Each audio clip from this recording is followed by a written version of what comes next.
Hello everybody. So this video cast will take you through the key features of Hitler's coordination of the federal states between April 1933 and January 1934. The process culminated a year after Hitler became Chancellor.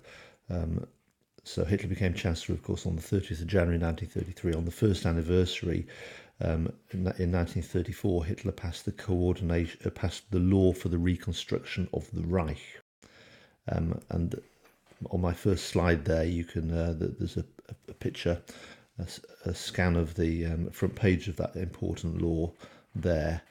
That was the law that formally abolished the powers of the federal states. Hitler always saw, of course, those as not quite the final obstacle, but certainly a major obstacle to his complete control. Remember, Hitler took power at the central level, the central government in Berlin, but there were different federal states that had their own sovereign powers, and so they needed to be abolished. And that process was completed on the 30th of January 1934 with that particular law. That's significant because, of course, Bismarck, when Germany was created back in 1871, it was a key principle that federalism, and that was retained in 1919 when Germany became a republic, written into the Weimar Constitution. Those key questions that you just saw on the previous slide are there for you to look at again there with the mind map. And we'll return to those towards the end of the video, but they're there really for you just to test your own knowledge and understanding of this important A-level topic. Just to start off then, there is the Weimar Constitution. I'm just going to zoom in on it. I won't read you through every single aspect of it, but you'll see that I've overlaid onto the Constitution circles, and the red circles with lines through are basically those aspects of the Constitution that by April 1933, in other words, just over 2 months after Hitler had become Chancellor, after the legal revolution, those key aspects of the Constitution have been removed by Hitler. He has legally abolished the Weimar Constitution, but not every aspect. The blue circles show those areas that still need to be retained. So basic civil liberties, the Bill of Rights, they had been abolished by the Rostov Fire decree, specifically Article 1, that was issued on the 28th of February, the day after the Rostov Fire. Human rights were abolished, but Hitler now has the legal power, arguably, to arrest people at will. Then, of course, you've got, with the passing of the Enabling Act on the 24th of March 1933, zooming in, that, of course, meant that Hitler could pass laws without having to go to the main representative body, the main the lawmaking body, the legislature of the Weimar Republic, enshrined in the Constitution. The laws could only be passed if the representatives of the people had, as a majority, approved those laws. Well, the Enabling Act says that Hitler can now pass laws by himself for 4 years. But nevertheless, as of the 24th of March 1933, the Reichstag is an irrelevance. Hitler still allowed it to continue to exist, but it was an irrelevance. And of course, following on from that, as we saw in the last lesson, it didn't take too long before all the political parties, apart from the Nazi Party, either voluntarily dissolved themselves or they were forcibly dissolved.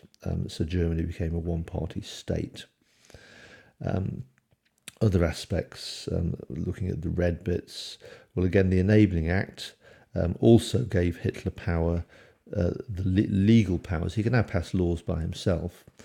So written into the Weimar Constitution was a Supreme Court who had the power to settle different interpretations of the law.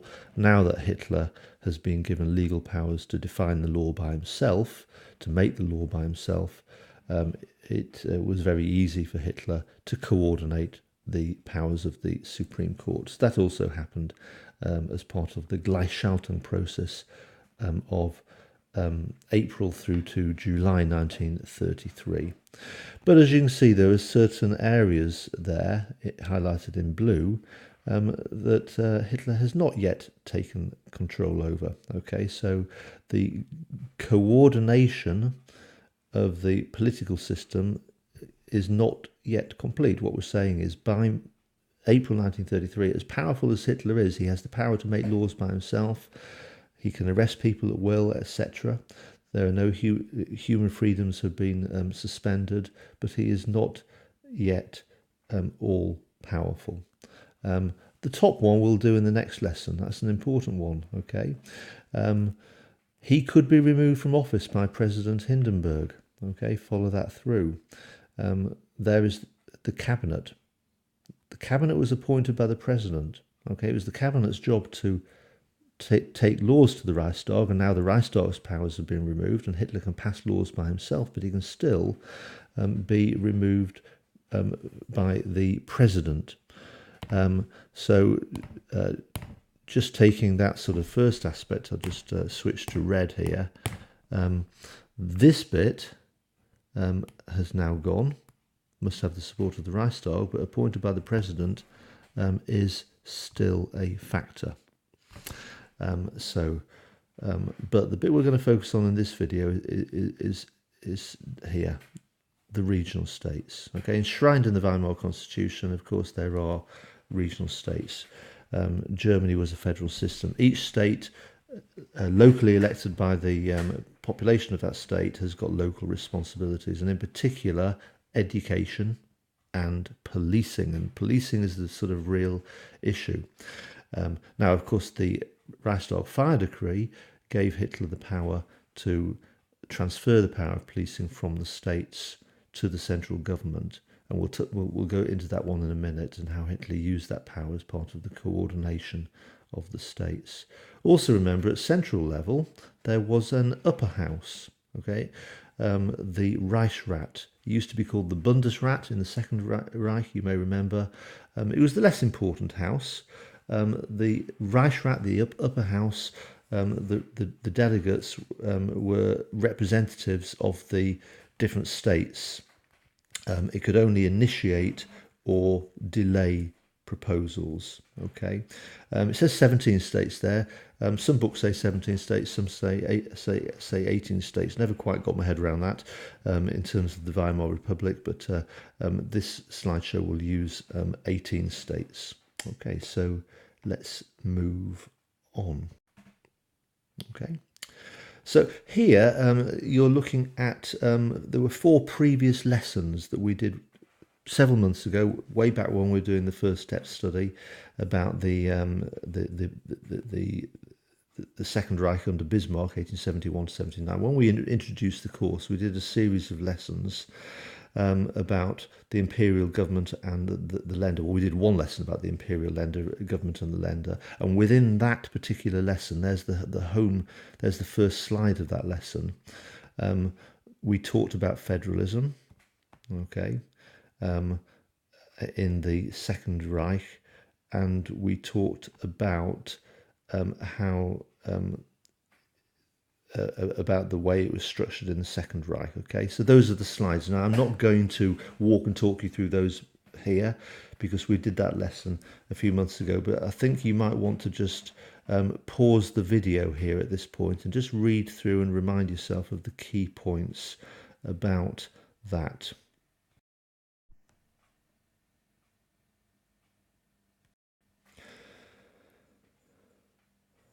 Okay, so let's look at the situation as it was when Hitler took power. Okay, so this is now the beginning of 1933. So just to remind ourselves, okay, there were in effect sort of 19 government structures in Germany.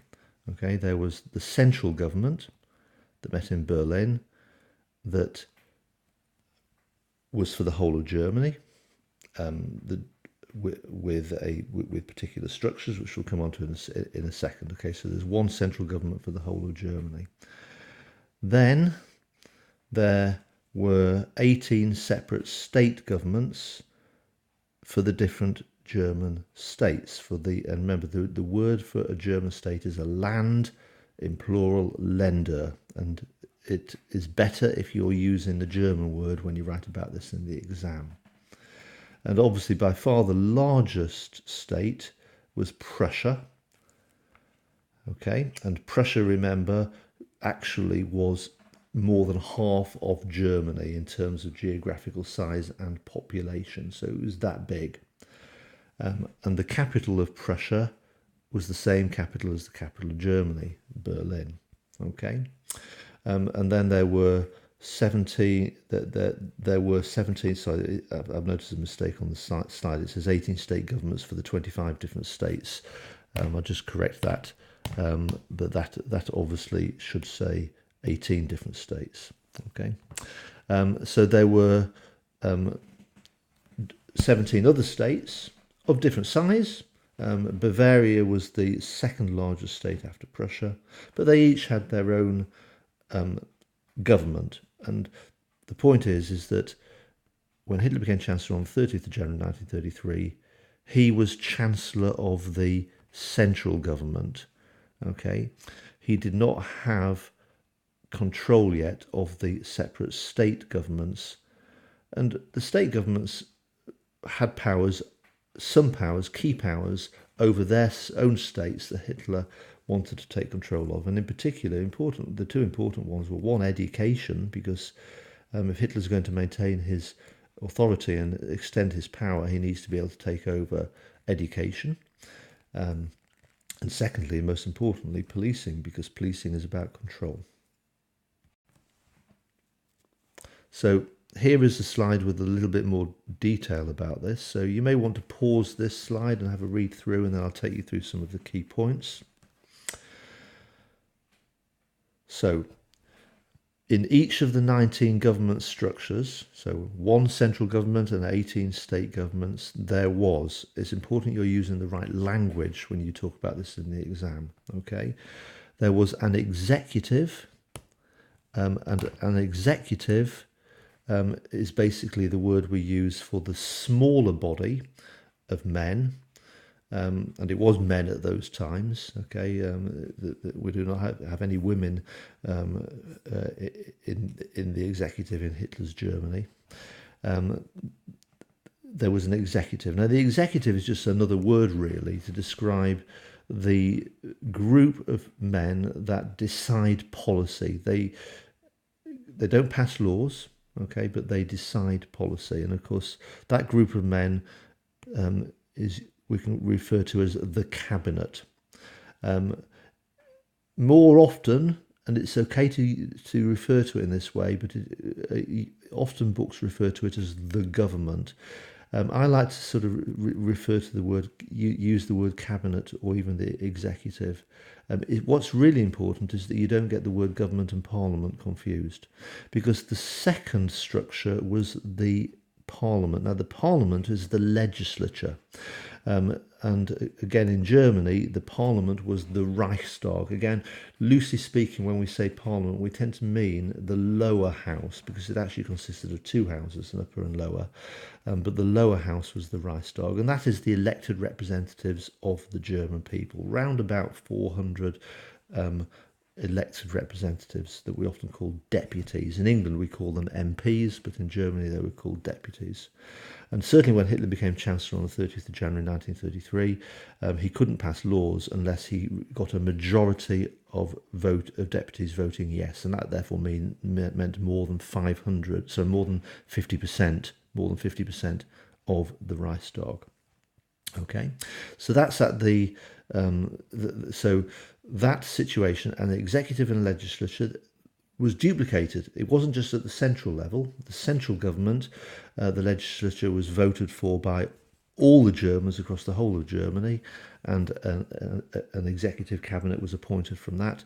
But in each of the separate German states, exactly the same. Okay, so in addition, that's why we say 19. Okay, there were 19 structures like that.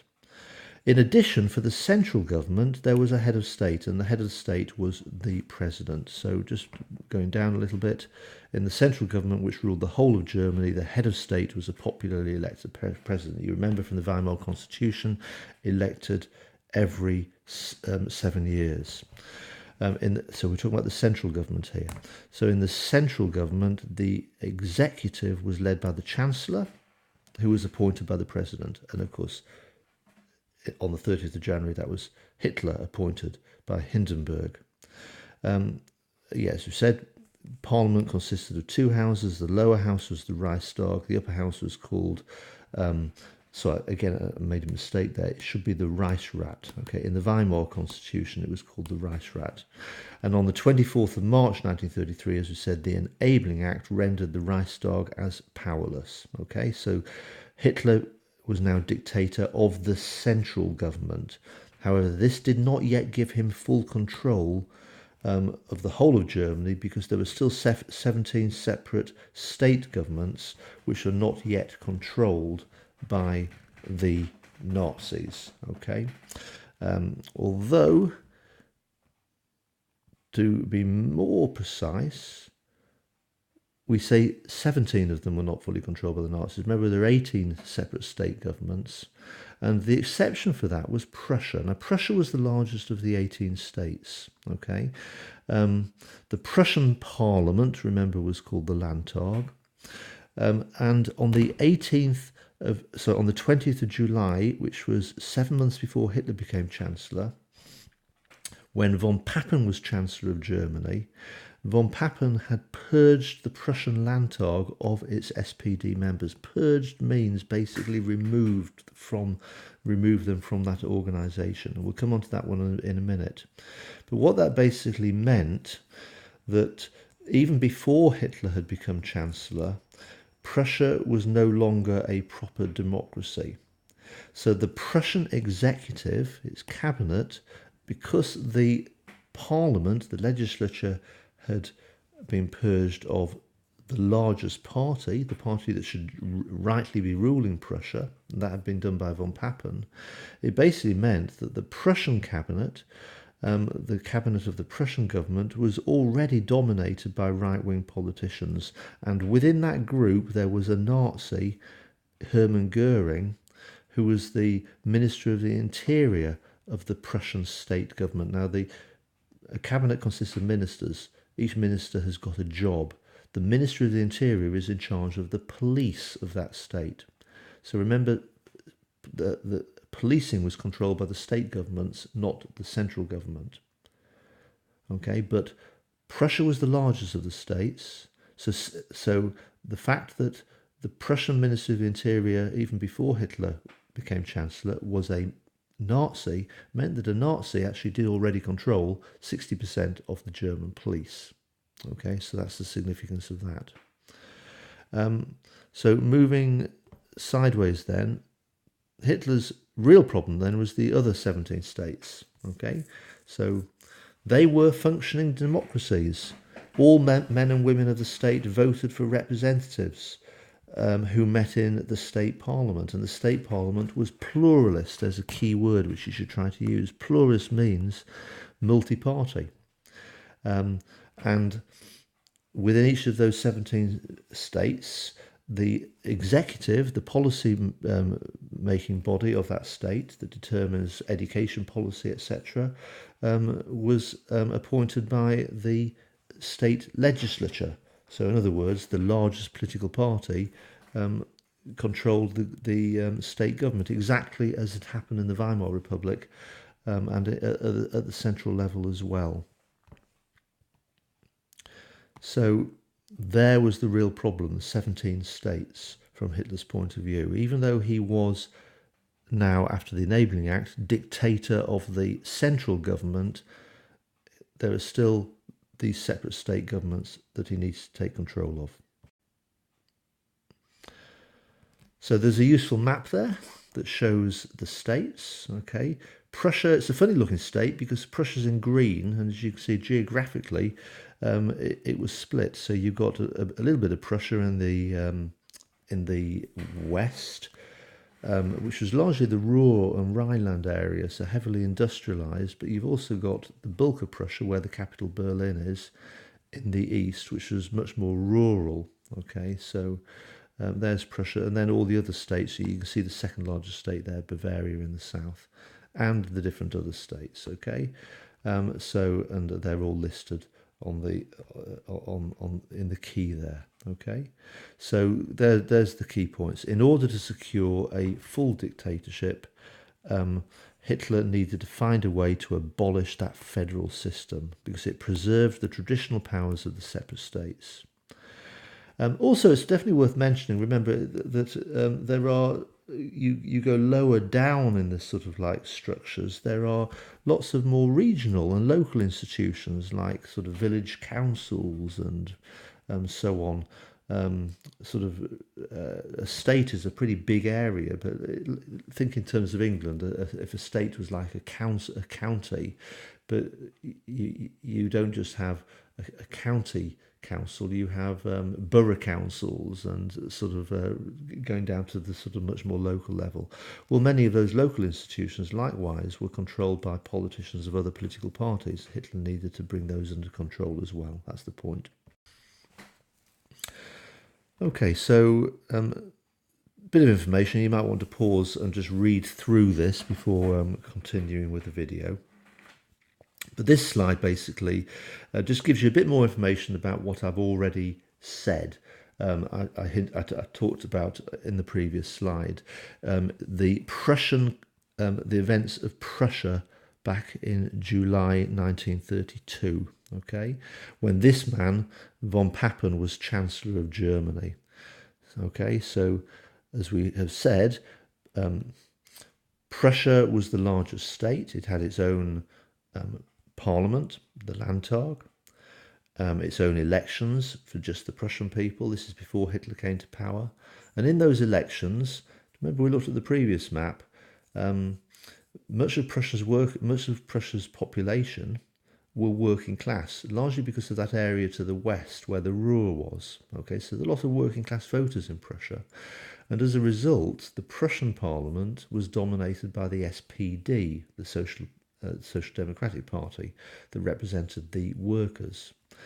And therefore, democratically in the Weimar Republic, working upwards through the structure, the Prussian executive, the Prussian cabinet of Prussian ministers that determined policy for Prussia was controlled by the SPD, and quite rightly so. As a democratic system, the largest party should control the executive. Now, as we've already said, ever since 1930, the beginning of the Great Depression, democracy really broke down in Germany in many, many ways. It wasn't functioning effectively at all, largely because the chancellors before Germany took advantage of Article 48, persuading President Hindenburg, because it was the Great Depression and it's time of emergency, to sign off emergency decrees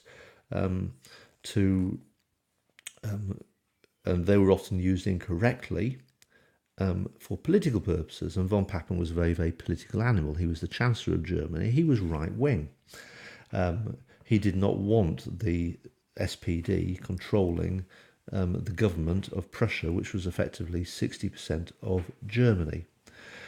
So on the 20th of July 1932, von Papen, who was very close to Hindenburg, and Hindenburg was an old man, easily influenced by von Papen persuaded Hindenburg, using Article 48 of the Constitution, to sign a decree that effectively deposed the SPD government. Okay, it was a coalition government. There were also the Centre Party and the DDP in it. But basically, von Papen said, we need strong government in Prussia to sort out Prussia's problems. I want you to depose the democratically elected government that was dominated and controlled by the SPD. And he justified it largely because at this point it was the height of the Depression, and there was a lot of street violence at that time between the communists and the Nazi stormtroopers. And remember, policing was controlled by the state government. So von Papen justified that move, going to Hindenburg, by arguing that policing in a state of emergency needed to be transferred from the state government to the central government. So he said, look, we've got chaos in the streets of Germany, and in particular in Prussia. We've got violence between Nazi stormtroopers and the communists, and we have an SPD government in Prussia that controls the policing of Prussia, and therefore policing in Prussia is biased because the SPD are very close to the communists. And he said, therefore, we can't allow the SPD, we can't allow this to be happening. So he persuaded Hindenburg to effectively depose that government and transfer policing to the central government, the powers of policing, so on a temporary basis. So the real unspoken reason, of course, was that von Papen was politically biased. He wanted to destroy the power of the SPD in Prussia. And as a politician, he was the chancellor. He had his eye on the next elections, which were coming up in November 1932, and he wanted to win favour with the wealthy, with the middle classes of Germany, who felt very threatened by the political left, as we know. And he felt he would also gain in favour with Hitler, who was obviously a very powerful politician. I mean, at that time, the Nazis were the largest political party. Remember, in July 1932, they got 37% of the vote. Now, undoubtedly, without completely understandably, the SPD said, well, that is an illegal move. So they took it to the German courts in October 1932. But the German courts, remember, were biased because they were dominated by judges from the old Second Reich. So the German courts deemed that the coup was legal. A coup is basically an illegal act, a violent act against the Constitution, or usually a violent act against the Constitution, to undermine the Constitution. So what that basically meant is what Papen did on the 20th of July 1932, which was 7 months before Hitler became Chancellor, he had severely weakened the SPD in 60% of Germany. Effectively, he'd removed the last democratic centre-left government in Germany, the last certainly strong democratic government. But the real point is he had created a precedent, okay, because he did something that was arguably illegal. It was judged to be legal by the courts, but the courts were dominated by judges from the Second Reich who were right-wing. But certainly in terms of the Constitution, what von Papen did was illegal. But because the courts argued it was legal, and because President Hindenburg, the head of state, signed it, an illegal act had been made legal. And that therefore created a precedent. Okay, a precedent means if something has happened before and has been judged to be right, then if a similar thing happens again later on, it's difficult to argue that it is wrong. So Hitler was able to take advantage of that. It actually wasn't a year later, it was 7 months later, because on the 27th of February 1933, just a few weeks after Hitler became Chancellor, of course, there was the Rostov Fire. And that was Hitler's state of emergency. And he went running to the President Hindenburg and said, I want you to pass the Rostov Fire decree that will, A, give me the powers to suspend civil liberties, and B, give me the powers to take policing away from the states to the central government. And Hindenburg signed it off. Well, how could he not? Because he had signed it off, a similar request off previously on the 20th of July 1932, when von Papen had asked him to do that. So Hitler quite rightly said, you have to sign this off. You have done it before. You can't say no on this occasion. Thus, the word precedent, which you need to use in your answer. So again, quite a lot of information here. You may just want to pause and read it before you play the commentary. So the key points on this. Okay, so what Hitler then did is he effectively, when he became Chancellor, he replicated that coup. Okay, he used the Prussian coup, what von Papen did, as an excuse all the time for the things he did in the first 6 months of his chancellorship. So we'll sort of just quickly sort of run through those points. Okay, so he worked on that basis of precedence. There's that key word. So Goering, as in his role as the Reich Commissioner for the Prussian Ministry of the Interior, effectively meant that he already controlled the Prussian police, even on the 30th of January. So the Nazis have said we're already in control of the Prussian police. That was why Goering was able to very quickly bring in 50,000 thugs, basically, stormtroopers on the whole SA, during the February election campaign. He was able to sort of bolster the Prussian police, and the police are supposed to be there to enforce law and order, but of course they were now being used for political purposes. Then, of course, the Rostov Fire decree, as we said, the precedent, there's that word again, has already been created by von Papen. So Article 2 of the Rostov Fire decree gave Hitler legal powers to transfer, for the Nazis to take control of any state that could not keep law and order in their state. Well, that's because that precedent had been created by von Papen back in July 1932.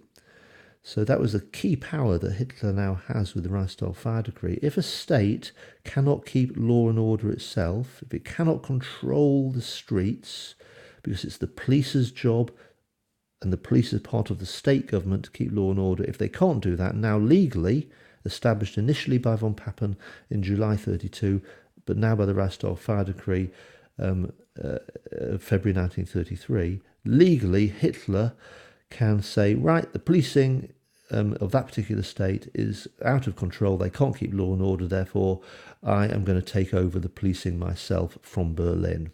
Okay, so centralised policing. The problem is that Hitler had is, of course, there was a bit of a myth, well, there was definitely a myth about a state of emergency, about chaos in the streets, because Hitler had pretty much eliminated much of the chaos in the streets during the election campaign of February 1933, and we're now moving into April. So Hitler needs to have an excuse to, let's say, go into the state of Saxony or the state of Bavaria and say, you can't keep law and order, and therefore transferring policing from that state to the central level. So the way in which he did it, and they were called the Townhall Revolutions, okay, and I put that word there, they were called the Townhall Revolutions, is Hitler ordered the SA, the Nazi stormtroopers, to cause chaos on the streets to prove that the police could not keep order. Even in some cases, went to the extent where the SA would actually dress up as communists. They would pretend they were communists, and they would have mock fights in the streets between themselves to sort of say, well, look, the police can't keep law and order. There is chaos in the streets. And that was basically the tactic that Hitler used. He used the fact that the states on the surface couldn't keep law and order. In fact, that wasn't the case at all, to now use the powers given to him by the Rostov Fire decree to effectively coordinate the state governments, initially by taking power of policing away from them, but then effectively abolishing the powers of the, ultimately abolishing the state governments.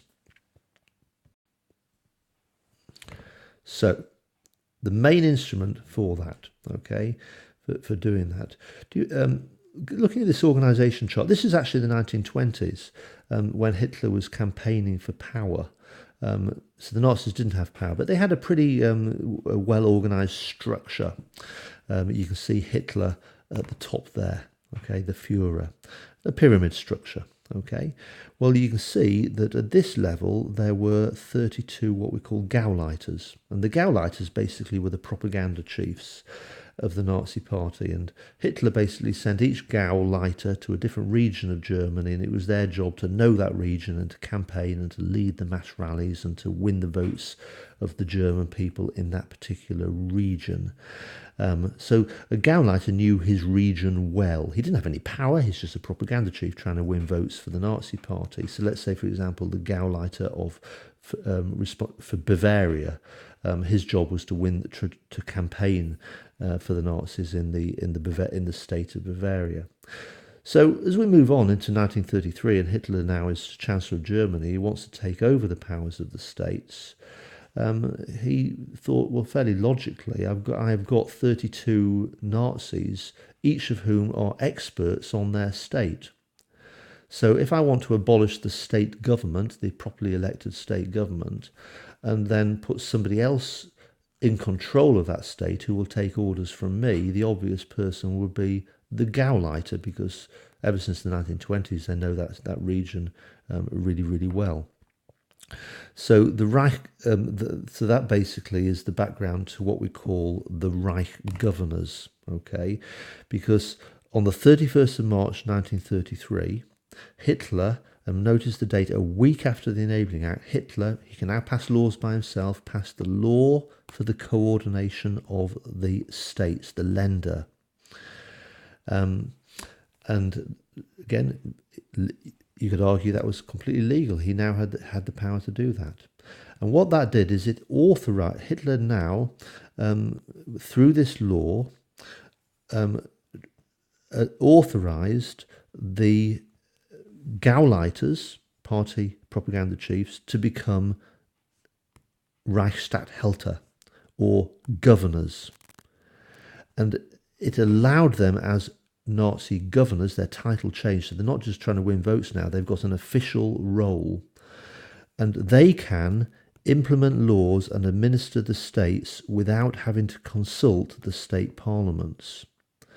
So effectively, he's introduced a second government in the state. There is the properly democratically elected state government through the Vimal Constitution, but now there is a Nazi governor in that state who can basically pass laws by virtue of the Enabling Act by themselves. Hitler has transferred his authority to them. So there is conflict now within the state. There are two state governments. So as we said, he chose Gauleiters for that particular task. They were the original Nazi propaganda experts. They had enormous powers. They had been basically delegated Hitler's powers by virtue of the Enabling Act to rule their region as mini Hitlers. A lot of controversy, which we'll pick up at a later stage, about whether that actually strengthened or weakened Hitler's power. Okay, but we'll come on to that as a separate argument in a separate lesson. There's an example, a screenshot of 4 prominent Reich governors from the 1940s. Arthur Grieser, Joseph Groer, Karl Hanke, and Karl Holz. So there was a period from March 1933 through to January 1934 where you actually had a lot of chaos, because you had Reich governors who were Nazis who could have basically passed laws by themselves in their state, but you also had a democratically elected state government that still continued to exist, although of course policing was being removed from those states, and that was a sort of fluid process that happened state by state over that period. But eventually, to celebrate the first anniversary of Hitler being Chancellor of Germany on the 30th of January 1934, and remember, Hitler can pass laws now by himself without going to the Reichstag. He passed the law for the reconstruction of the Reich, okay, on the first anniversary. A carefully chosen date to make the point. And that formally abolished the German federal system. And it said, from this point on, the powers of the state governments are now being formally transferred to Hitler in Berlin. He kept the Reich governors on to exercise Hitler's powers at the state level on behalf of Hitler, but effectively now the sovereign rights of, let's say, the Bavarian people to choose their own parliament, which would appoint their own state government, to legislate and pass their own laws on local matters that had been enshrined in the Constitution, both constitutions, the Second Reich Constitution in 1871 and the Weimar Constitution in 1919, has gone. And so what was the point in having an upper house? That had been created, the Reichsrat had been created in the Weimar Constitution of 1919, and so effectively that now could be abolished as well. It was no longer necessary. So the law for the reconstruction of the Reich has effectively abolished the powers of the Reichsrat, which represented the local Länder, the local state, the local states, the regional states. So we have in effect nearly completed the revolution, okay, the creation of a Nazi dictatorship. So I've added to the original diagram the new takeovers, okay. The Reichsrat and the Länder have now been coordinated. So Hitler's powers have got even stronger now, but not yet complete. And that, of course, will be the theme of the next topic that we will do. There is still the issue of President Hindenburg.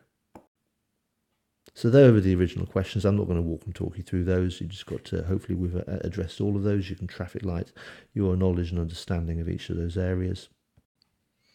And there's a source, which is a useful source to read there as well for you, from Hermann Goering, where he discussed, while he was waiting in the dock for trial that led, in the end he killed himself shortly afterwards, but he discussed the events of those tumultuous days. That's the end of this videocast. I hope you found that useful.